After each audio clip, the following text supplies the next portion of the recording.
Bom dia, gente, sejam bem-vindos. Estamos no capítulo 25 de Atos, nesse canal onde você lê um capítulo da Bíblia por dia e tem aí a palavra de Deus conduzindo o seu dia e sendo, como é que pode dizer? Sendo toda ela inspirada pelo próprio Deus,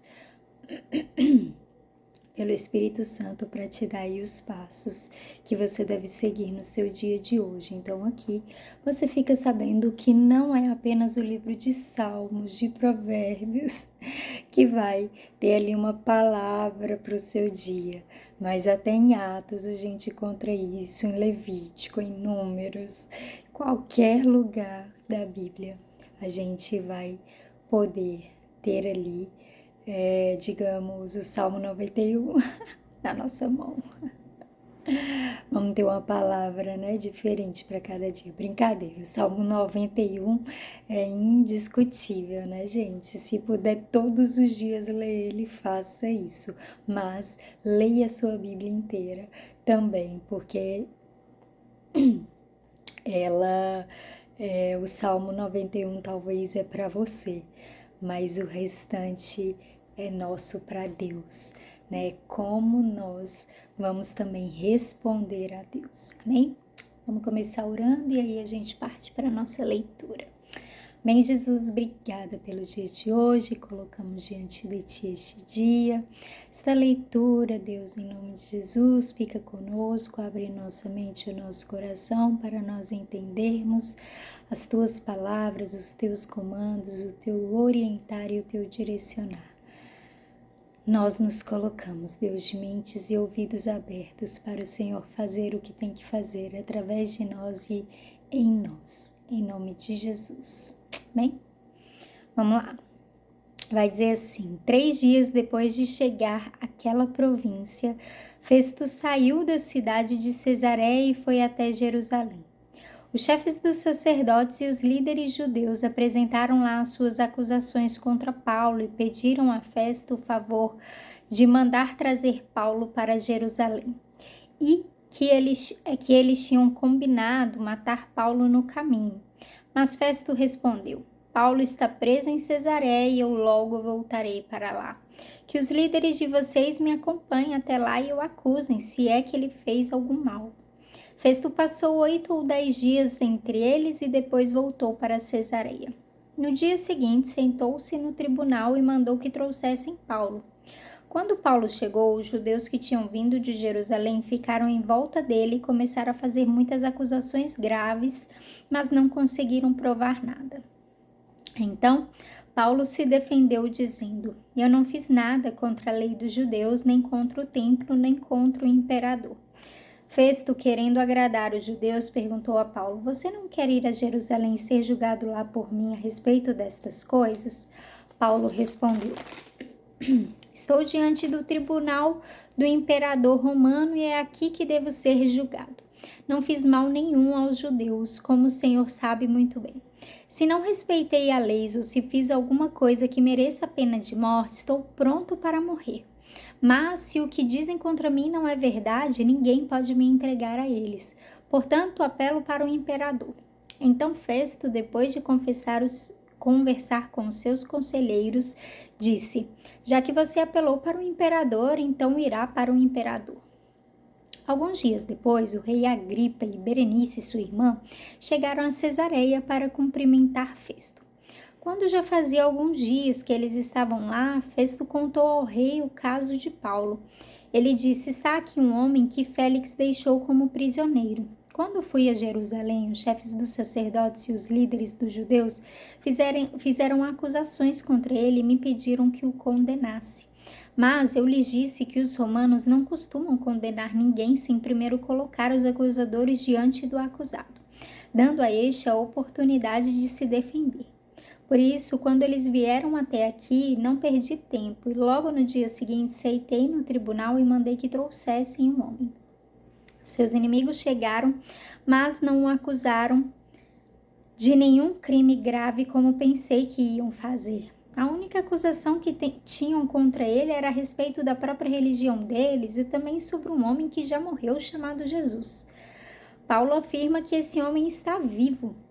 Eu não sabia como conseguir informações sobre esse assunto, por isso perguntei a Paulo se queria ir a Jerusalém para ser julgado lá a respeito dessas acusações.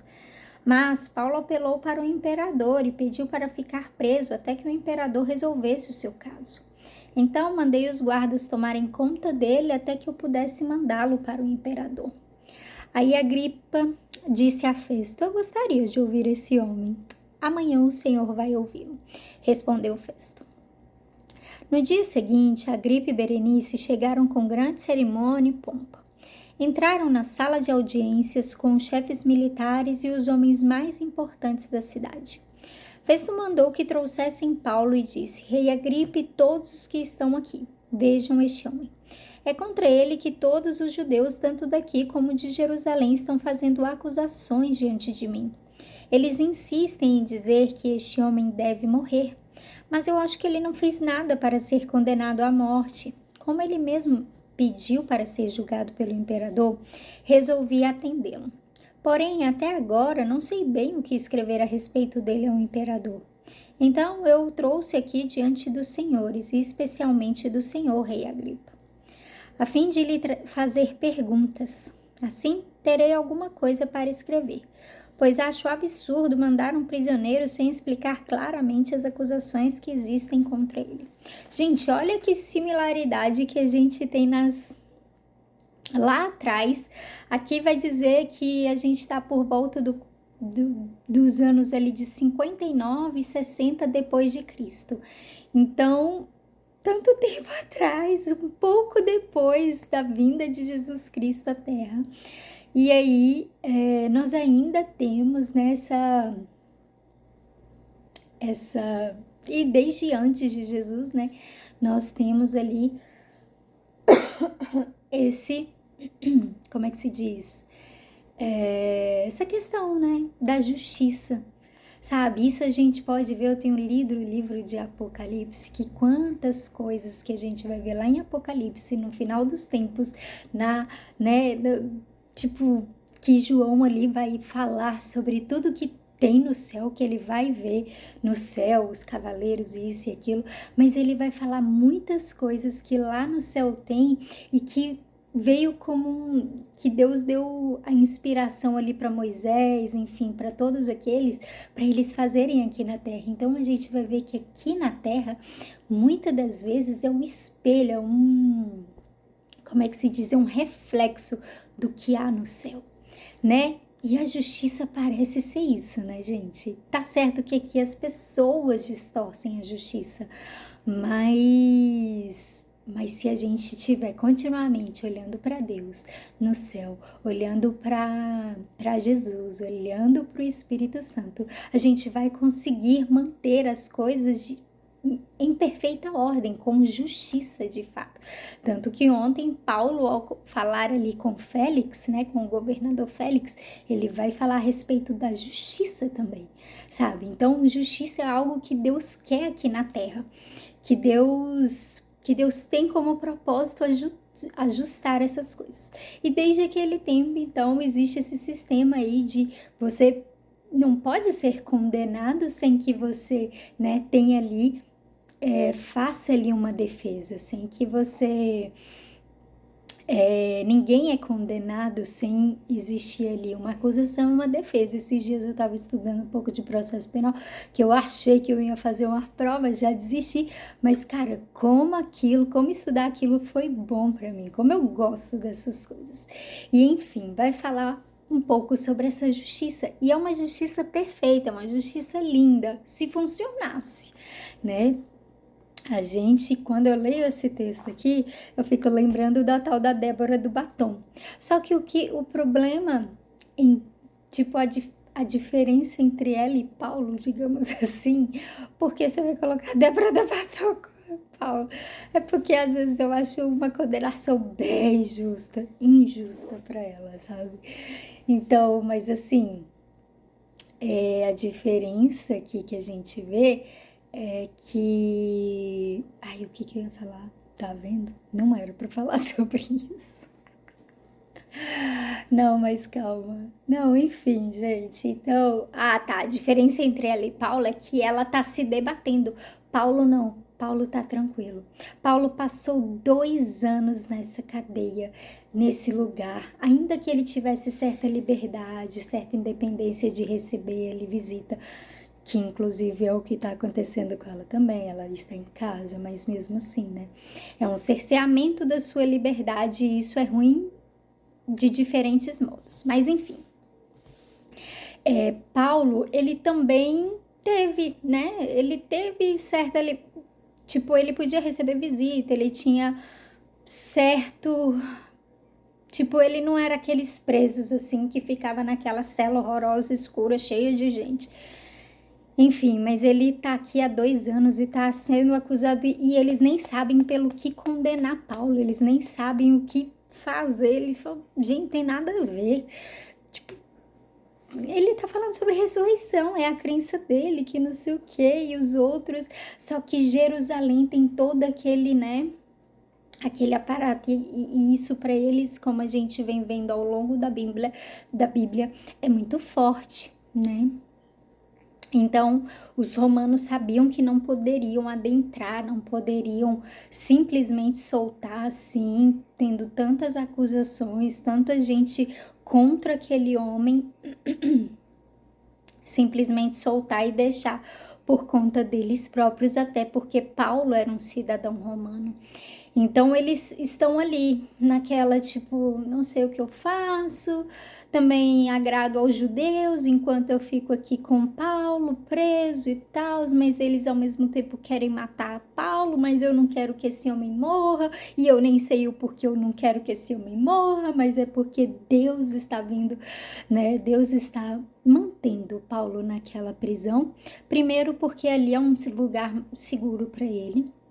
Segundo, porque Paulo tinha propósito nisso. Deus tinha propósito com Paulo nisso tudo. Que Deus. As pessoas estão ouvindo. E são reis, e são juízes, e são governadores, e são pessoas de todo tipo. E além disso, na cadeia, Paulo escreveu a maioria das cartas. O que a gente vai ver daqui para frente, praticamente tudo foi feito por Paulo na cadeia. Então, enquanto ele não podia ir visitar aqueles locais, ele estava ali, ó. Enquanto ele escrevia a carta, isso daqui seria 2026 anos depois, alcançaria nós. Seria um instrumento de tipo, meu Deus, graças a Deus, a gente tem essa instrução, então a gente sabe o que fazer, a gente sabe, a gente foi orientado. E foi por conta desse tempo. Então é isso, gente. Então, a palavra de Deus é maravilhosa. A maneira que Deus está conduzindo as coisas é maravilhoso. Pode estar sendo dolorido para você, ou para mim, ou para alguns, ou para Paulo, talvez foi muito doloroso ficar tanto tempo na cadeia, tanto tempo, né? Tanto que Paulo aqui, a gente vai ver no final desse capítulo, ai, velho, primeiro Paulo se apresenta ao comandante lá, o Lísias, né? Aí depois vem o governador Festo, ele vai, prepara lá a sua defesa, toda bonitinha. Aí agora, depois de 2 anos e pouco, aí entra Festo, aí ele já tá assim, cara... Se vocês querem me condenar à morte, então vocês podem fazer. Se o que eu tô falando, se o que eu fiz é condenável à morte, então vocês vão ter que fazer. Mas se eu não fiz, então as coisas vão ter que funcionar, enfim. Né? Então, vocês não podem me matar. Então eu apelo para o imperador, se preciso for. Mas eu não vou ser condenado por algo que eu não fiz. E aí, beleza, e aí depois agora o rei Agripa. Por quê? Só porque Festo não sabe nem como escrever isso para o imperador César. Ele fala, gente, que eu vou colocar? Que acusação que eu vou colocar contra esse homem? E aí ele não sabe nem o que escrever, ele vai contar ali pra Agripa e ele fala, me ajuda nisso, cara, porque eu tô perdido aqui, o que eu faço com esse homem? E ele fala, eu quero ouvir Paulo. E aí ele vai dizer que ele entra com uma pompa e, né, tem toda aquela cerimônia, nananã, e Paulo já deve estar de saco cheio. E fala, meu Deus, que lugar, como é que se diz? Fútil, que coisa chata. Nossa Deus, Senhor, que propósito é esse que o Senhor tem na minha vida? Quantas vezes a gente não fala assim, né? Nossa, o que eu fiz para merecer isso? E é isso que a gente vai ver aqui. Meu tempo se esgotou, não vou tentar não passar dessa vez. Deus abençoe. Tchau, tchau.